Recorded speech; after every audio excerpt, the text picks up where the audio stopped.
Ang alamat sa akong panty nga suon. Maayong adlaw kanimo DJ Sam ug sa tanan nimong mga followers ug viewers.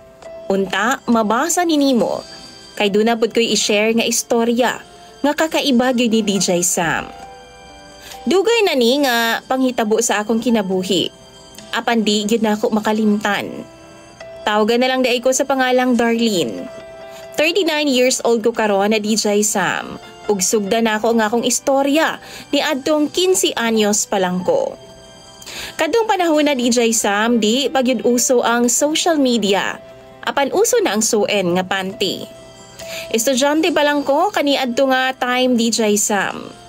Pagwa ni klase no, manglabag yun ko sa akong mga uniform o mga personal nga mga gamit. Kauban ako nga akong mga childhood friends nga mga silingan rapod namo. Among panty gyud DJ Sam no kay same nga brand.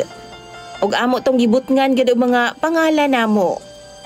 Yes, ang ako mga panty na atoy mga pangalan as in kompleto gyud na. 7 ka buok gikan Monday hangtod Sunday. Pero na ako'y mga undies DJ Sam nga pangbalay ra nako. Kanang suin kay pang special to na akong gamiton. Kanang duna lang mi lakaw or pasok sa school. O di ba ka mo adto mig syudad? Naami suod nga silingan DJ Sam nga naa sila'y anak nga naay gamay or something. Si Kuya Benji. Yang edad gani adto DJ Sam kay naa na sa 30s. Kuya pud ni siya sa akong best friend, maong kuya pud ang akong tawag sa iyaha. Bag-o lang gid ni siya nga niabot sa among DJ Sam kay sa Maynila man ni siya nagtrabaho. Apan gipapauli siya sa iyang mga ginikanan kay lagi na overdose man sa droga. Sa una nga pag-abot ni Kuya Benji DJ Sam, okay pa man ang dagan sa tanan. Maayo pa siya may istorya.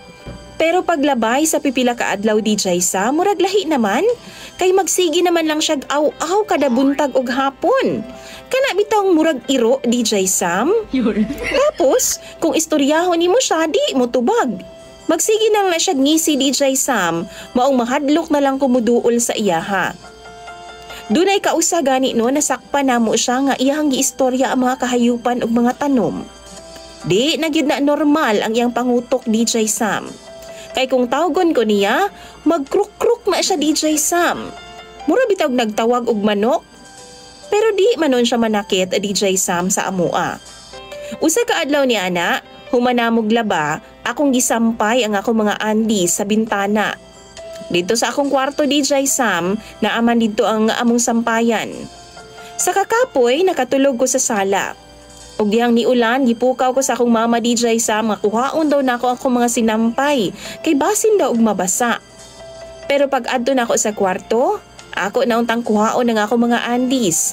Natingala ko DJ Sam, kay wa naman dito tanan. Pero ako mga baby bra na Ako mga panty lang gyud nga suin ang nangawa DJ Sam. Hurot gyud. Gipangita pa nako sa ubos kay basin nahulog apan wa gyud.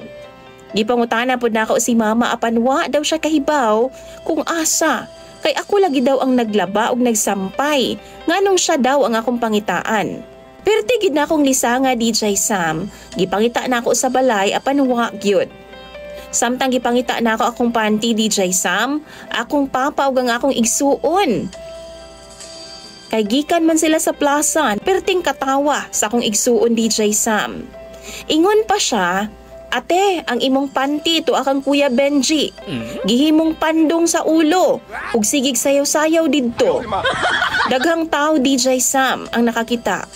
Grabe, wa gyud ko kapugong ug naghilak gyud in tawon ko. Gipangutanan ako nga akong igsuon kung sure ba siya nga ako agitong panty.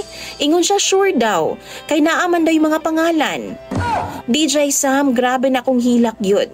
Di na ko ma-imagine kung unsa ang reaksyon sa mga tao didto Tapos, ingon pa si Papa nga tua daw po dito sa plaza ang akong crush ug nakakita po daw sa akong panty. Nisud ko sa akong kwarto DJ Sam ug dito nagwala jud ko. Tapos, nadungog na ako si Papa ug Mama nga sigig katawa dito sa sala. Maong naglagot ko og samot DJ Sam. Kahibaw ka DJ Sam, duha daw ka panty ang dala ni Kuya Benji. Ang usa kay gisinghot-singhot pa daw. Yummy. Mautong pertigid na akong hilaka DJ Sam. Kung pwede lang nga mag-time travel ko paingon sa laing universe, gihimo na nako na. DJ Sam ni ato nga akong mama sa ilang bay o gistorya ang iyang mga ginikanan. Gipapangita ni mama ang uban nako nga mga andis ug didto nakita daw sa iyang drawer ang 5 pa nako ka mga panty nga gihimong puto sa iyang biscuits ug tinapay. Iyang ginikanan nangayog pasaylo nako kay lagi naa daw gamay ang ilang anak. Apan ako DJ Sam, grabe gid akong kaulaw sa mga tao sa amua. Wa gud ko kakaon og tarong DJ Sam ug wa ko katug kay sige na ko gunahuna sa unsa ka ang reaksyon sa mga tao, labi na sa akong crush DJ Sam. Nagdalaga na baya ko. Mao nga kay baw na gyud ko maulawan. Pagkaugma, perteng chismis dito sa amo ang lugar DJ Sam ug ingon pa sa mga marites, okay ra daw kay suin man daw ang panty. Apan wa sila makaibaw sa kauwaw og trauma nga akong gibati. Ingon akong mama DJ Sam nga sayop daw nako kay kung wa daw nako butngig pangalan, di daw mahibawan sa mga tao nga ako atong panty. Aba malay ko ba nga madamay di ay ang akong panty sa iyang kabuang. Sukad ni ato DJ Sam na nanghid ko sa akong mga ginikanan nga adtuon na ko mo istar sa akong lola. Side ni Papa. May na lang pud gani kay nisugot sila DJ Sam. Kay wa na gid ko mahimutang kada adlaw na lang kay maghilak lagi ko DJ Sam. Kay wa naman ko'y naw nga ikaatubang sa mga tao sa among lugar.